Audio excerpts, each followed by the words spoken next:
श्री महाप्रज्ञ गुरवे नमः।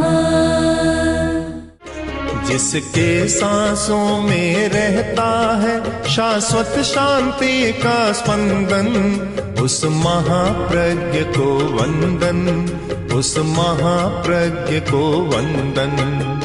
सत्य अहिंसा अनेकांत को अर्पित जिसका तन मन, उस महाप्रज्ञ को वंदन, उस महाप्रज्ञ को वंदन। जिसके सांसों में रहता है शाश्वत शांति का स्पंदन, उस महाप्रज्ञ को वंदन, उस महाप्रज्ञ को वंदन।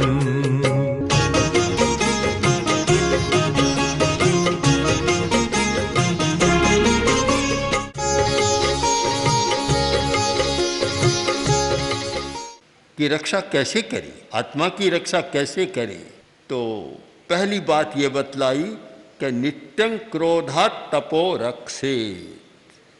अगर तुम तप करते हो, तपस्वी हो, तो रक्षा करो। किससे?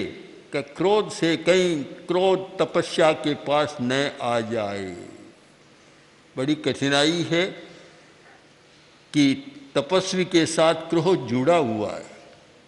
यह भी कोई कैसा पता नहीं जोड़ा कैसे मिल जाता है।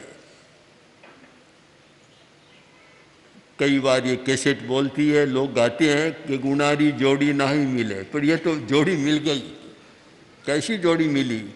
क्या तपस्या करता है, क्रोध बढ़ जाता है, बढ़ता है, और बढ़ना स्वाभाविक है, क्योंकि उपवास किया, खाएगा नहीं तो ऊर्जा बढ़ेगी। ऊर्जा तो बढ़ती है। अब ऊर्जा का उपयोग करना नहीं जानता, उसे चैनलाइज करना नहीं जानता, उसका उपयोग कहाँ करे? अब वह ऊर्जा का उपयोग नहीं करता तो वह ऊर्जा जब एड्रीनलिन ग्लैंड के पास चली जाती है और कुछ केंद्रों के पास चली जाती है तो क्रोध बढ़ जाता है। जो तपस्या करने वाला स्वाध्याय और ध्यान में लग जाता है उसका क्रोध नहीं बढ़ता।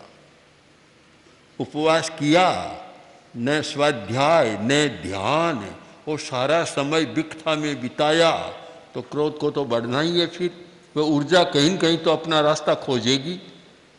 उस ऊर्जा को अगर हम स्वाध्याय और ध्यान में लगा दें तो फिर क्रोध नहीं बढ़ेगा। भगवान महावीर ने तपस्या की, उनका क्रोध कभी नहीं बढ़ा। कारण कि उपवास तो उनके लिए साधन था, मूल साध्य नहीं था। साध्य था आत्मानुसंधान, आत्मा की खोज, सत्य की खोज, वह उनका था। तो महावीर ने उपवास किया हो, ध्यान न किया हो, एक उदाहरण भी शायद आपको नहीं मिलेगा। उनके सारे उपवास ध्यान के लिए होते थे, न कि उपवास के लिए। जिस दिन ध्यान करना होता बस उपवास। ऐसा ही कोई एक तपस्वी था और बड़ा गुस्सेल था।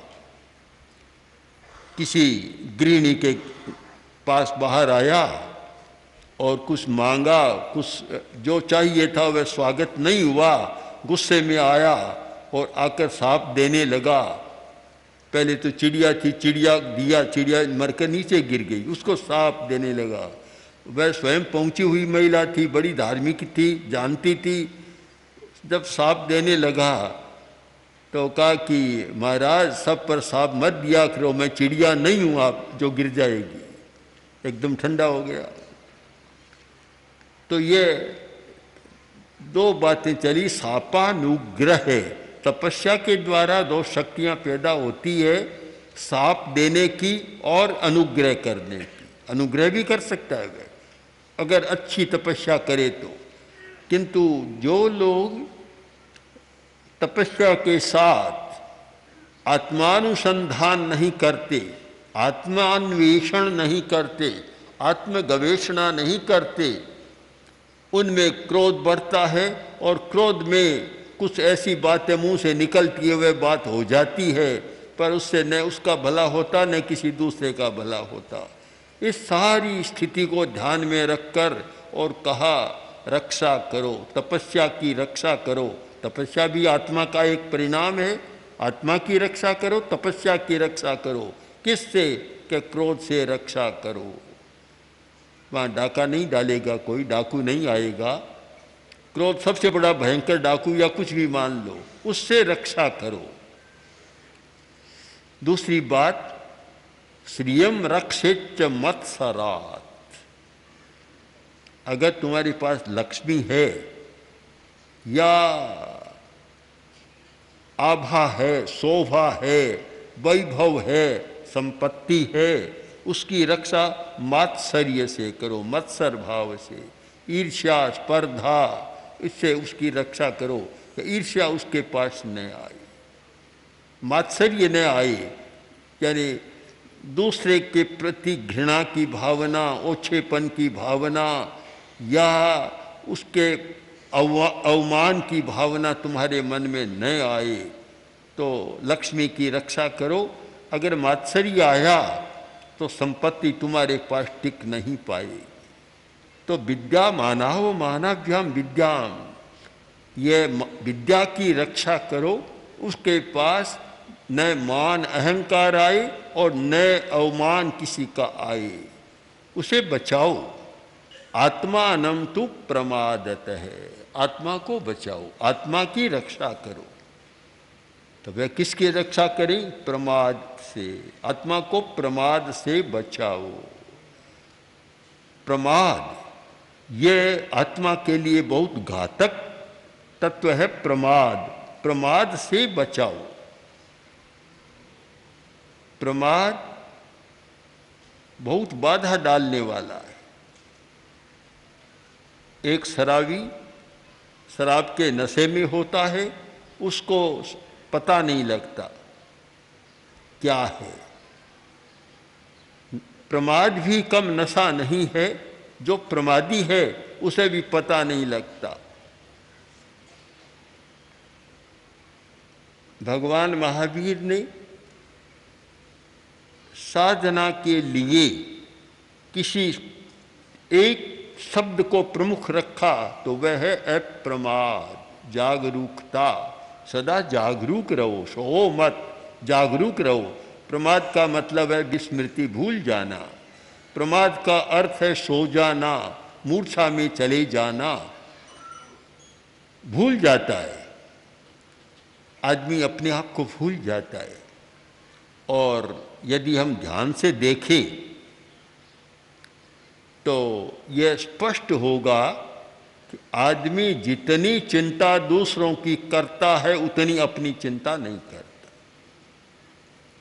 वह अच्छा नहीं है, वह ऐसा करता है, उसकी यह आदत है, उसका यह है, वह है।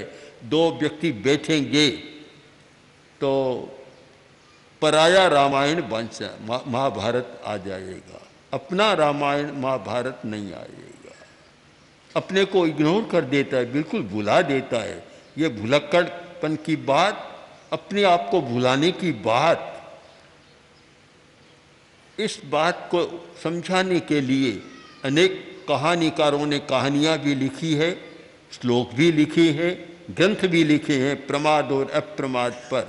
आदमी इतना भूल जाता है कि अपने आप को गिनता ही नहीं है। प्रसिद्ध कहानी है कि 20 ऊँटों का काफिला चला,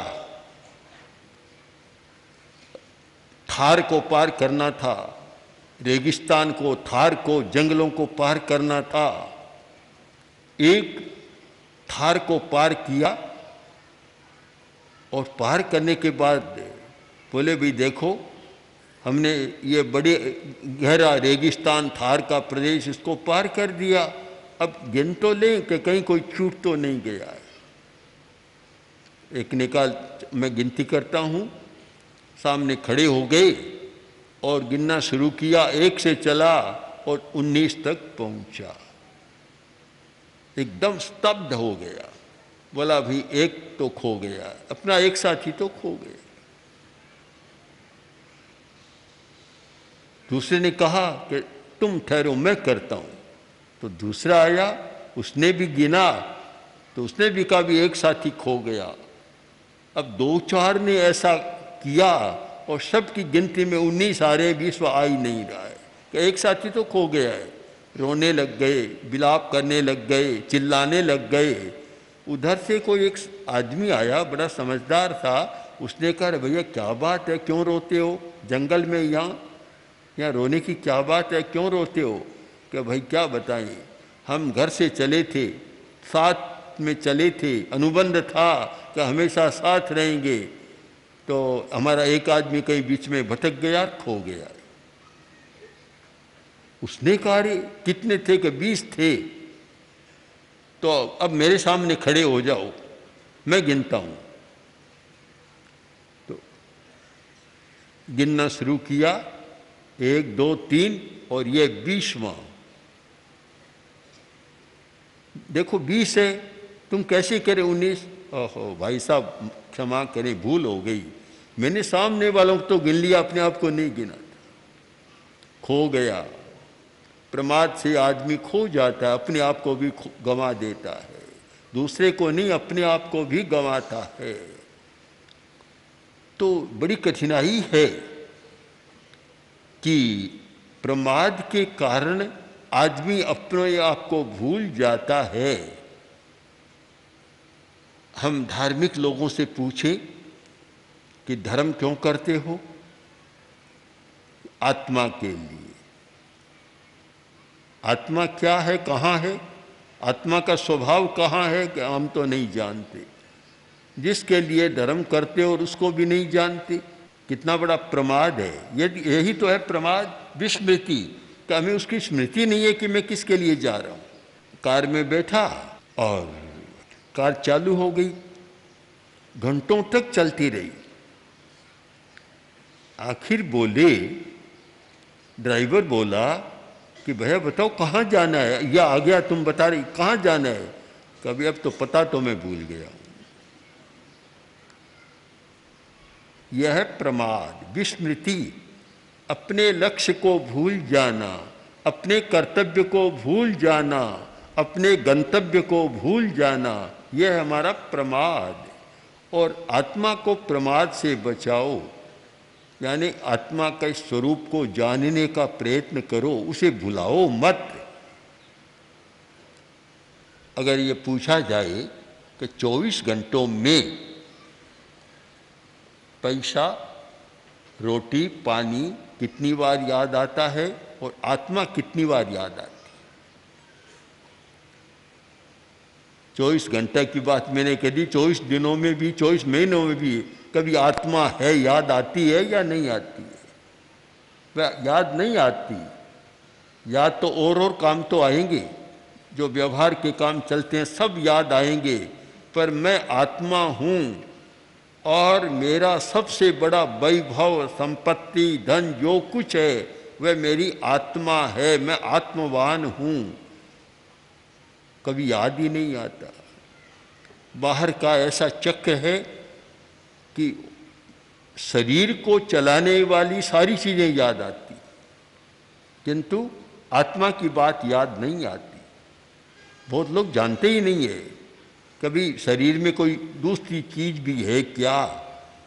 कोरा शरीर नहीं है, कोरा ये कोई चिकित्सकीय केंद्र नहीं है कि जहाँ भाई भीतर हार्ड है, मांस है, लोही है, प्लाज्मा है और भी कुछ ऐसे तत्व हैं, भीतर अंग है, अवयव हैं, प्रत्यवयव है, आदि आदि हैं, स्नायु है, नाड़ी संस्थान है। इतना ही नहीं है। अगर इतना ही है तो फिर रक्षा की कोई बात ही नहीं आती। यह कि शरीर के भीतर चेतना है, चेतना है जिसके द्वारा हम जानते हैं।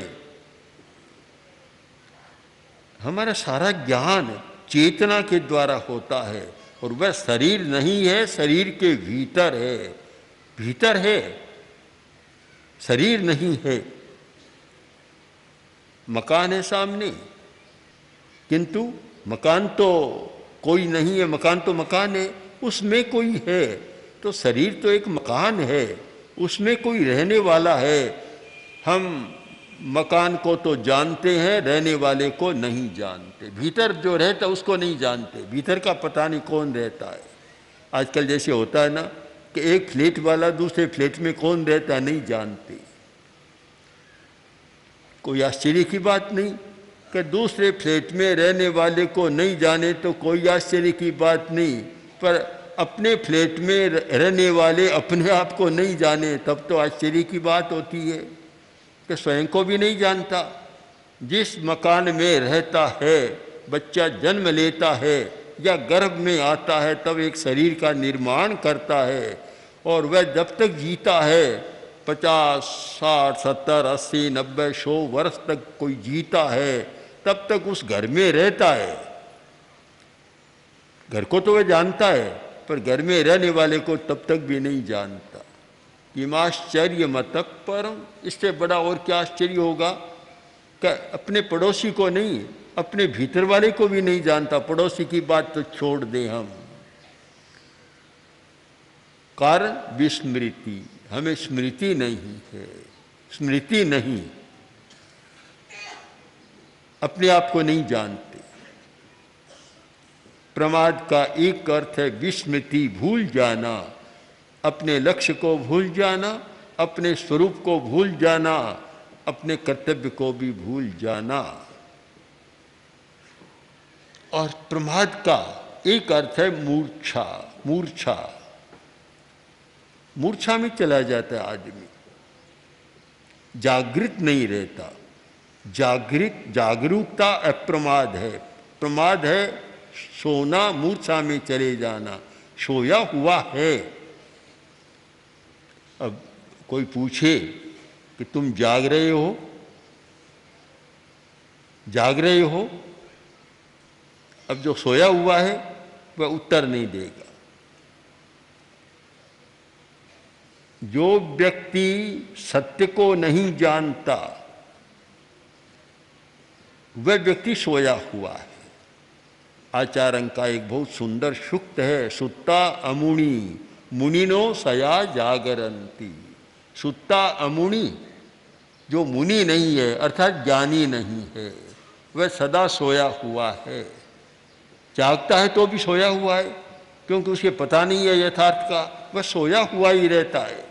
24 घंटा सोया हुआ रहता है अमुनि, अज्ञानी आदमी, उसको सच्चाई का पता ही नहीं लगता, तो सदा नींद में रहता है। इसका कारण ही आप समझ लेंगे। कोई जाके पूछे कि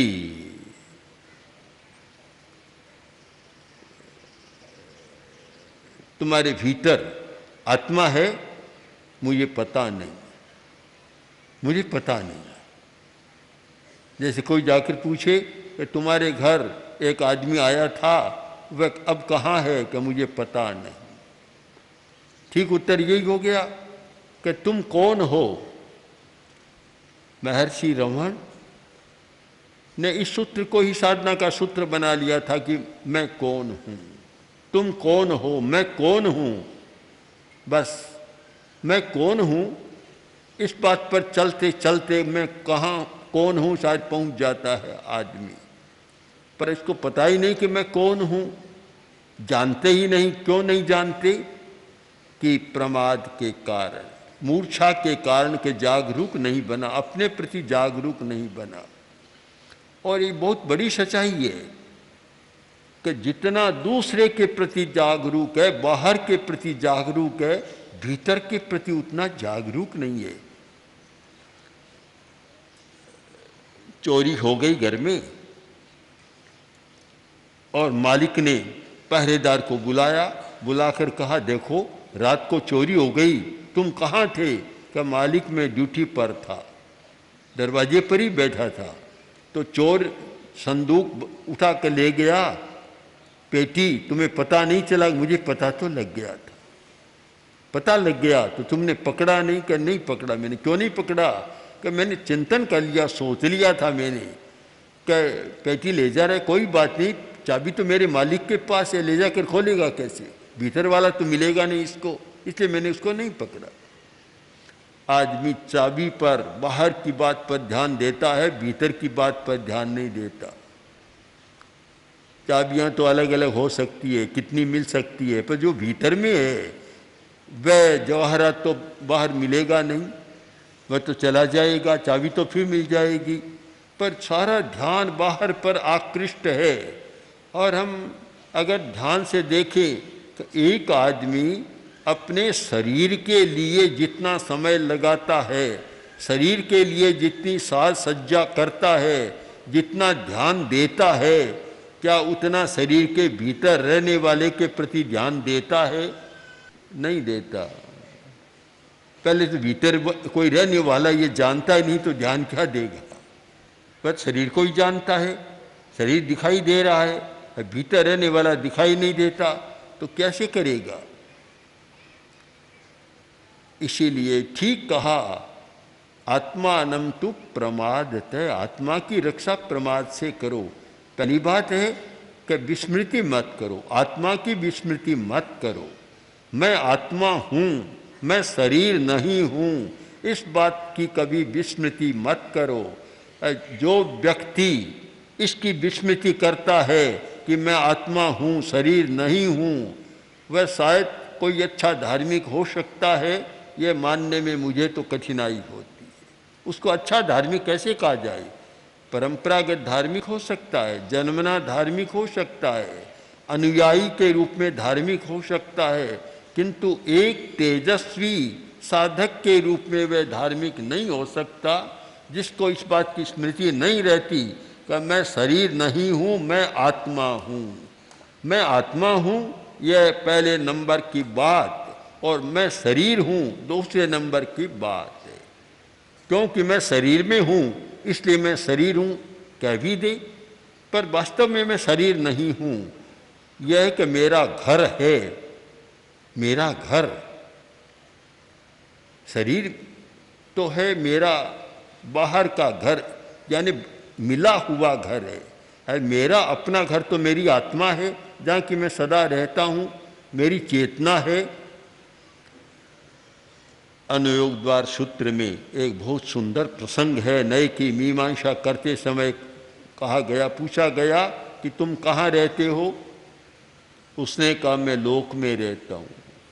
अरे लोक तो बहुत बड़ा है। फिर पूछा कहाँ रहते हो? तब बोला कि मैं भारत क्षेत्र में रहता हूँ, या आज की भाषा में कह दो कि मैं एशिया खंड में रहता हूँ, यूरोप में कहीं रहता हूँ। तो अभी भारत तो बहुत बड़ा है, कहाँ रहते हो?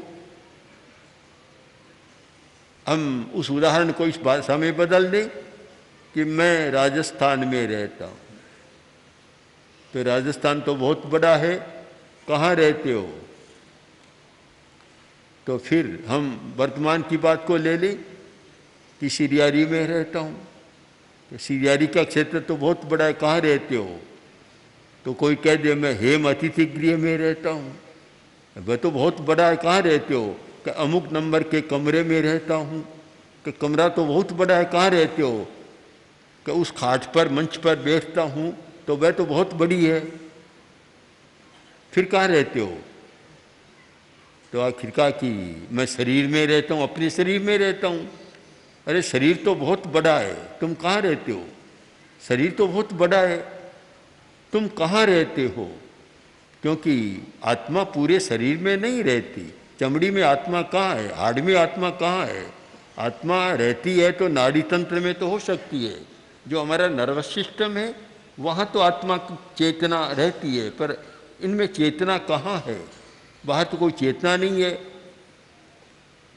तो शरीर तो बहुत बड़ा है, शरीर में तो इतनी पोल है, कोई आदमी मुंह खोले तो भीतर क्या पोल ही पोल दिखती है, गड्ढा सा दिखता और है क्या भीतर? भीतर में सारा पोल पोल है। कहाँ रहते हो? तब बोला मैं मेरे आत्म प्रदेशों में रहता हूँ, इस केंद्र में रहता हूँ। अब कहाँ से कहाँ तक चले गए? मैं कहाँ रहता हूँ? मैं कौन हूँ, कहाँ हूँ? बस जो इसकी विस्मृति करता है यह है प्रमाद। प्रमाद है वो, उससे आत्मा की रक्षा नहीं होती। तो इसलिए आत्मा की सदा रक्षा करो। तो प्रश्न होगा किससे रक्षा करो? कि प्रमाद से रक्षा करो। प्रमाद पास में न आए, तुम्हारी आत्मा सुरक्षित है, तुम सुरक्षित हो, फिर दुनिया में जो भी होता है रहते हो, कम से कम दुखी नहीं बनोगे, तनाव में नहीं जाओगे, समस्याओं से संकुल नहीं बनोगे। एक सुंदर आध्यात्मिक सूत्र आगमकार ने दिया है, हम उस पर मनन करें। जैसे धन की रक्षा के लिए प्रयत्न होता है, वैसे थोड़ा थोड़ा प्रयत्न भी, उसका चतुर्थांश प्रयत्न भी हम आत्मा की सुरक्षा के लिए करें, तो शायद और अधिक आनंद का जीवन जी सकते हैं। सब समस्याओं, चिंताओं, दुश्चिंताओं, तनावों से मुक्त रहकर और एक अलौकिक शांति का अनुभव कर सकते हैं। ओम हर ओम श्री महाप्रज्ञ गुरवे नमः। ओम श्री महाप्रज्ञ गुरवे नमः। ओम श्री महाप्रज्ञ गुरवे